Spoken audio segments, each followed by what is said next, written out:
లోపల పట్టు ప్రసాదాలు తయారై దేవాలయానికి సంబంధించిన స్టోర్ మెయింటెనెన్స్ అంతా కూడా ఉంది. మన లడ్డుకు పులిహోర ప్రసాదాలు కౌంటర్స్ కూడా మనకు కావాల్సింది.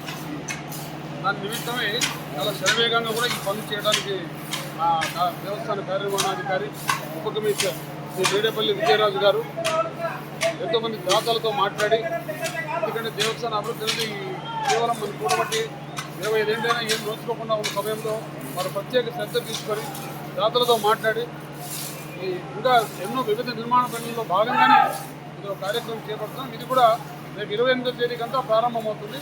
ఈ అంత శరవేగంగానే పనులన్నీ కూడా చేస్తున్నాం. దాతలతోనే ఏర్పాటు చేస్తున్నాం. మా కాంట్రాక్టర్ వాళ్ళు కూడా అంతే మాకు సహకరిస్తూ పూర్తి స్థాయిలో మాకు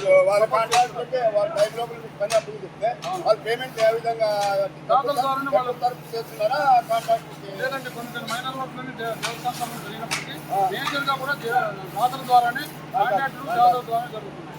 చూసారా, దేవస్థానం అంత సర్వేయంగా పునర్నిర్మించుకుంటే కొత్తగా గడ్డు కౌంటర్ కానీ స్టోర్ రూములు కానీ మిగతా దానికి యాగదానికి కానీ అంత సర్వేయంగా 28వ తారీఖులో అయిపోవాలనే ఉద్దేశంతో ఇంత ఫాస్ట్గా ఈవో గారు సహకారము జరుగుతుంది. ఈ కార్యక్రమం ప్రజలే తీసుకోవాలనే ఉద్దేశంతో పవన్ కళ్యాణ్ రెడ్డి యూట్యూబ్ ఛానల్ వ్యవస్థాపకుడు ఇది విజయవంతంగా దేవుని కార్యక్రమం కాబట్టి ప్రజల్లో తీసుకోకపోతే దాతలు ముందుకు రావాలనే ఉద్దేశంతో ఈ కార్యక్రమం కొనసాగుతున్నాం. జై హనుమాన్, జై రామ్.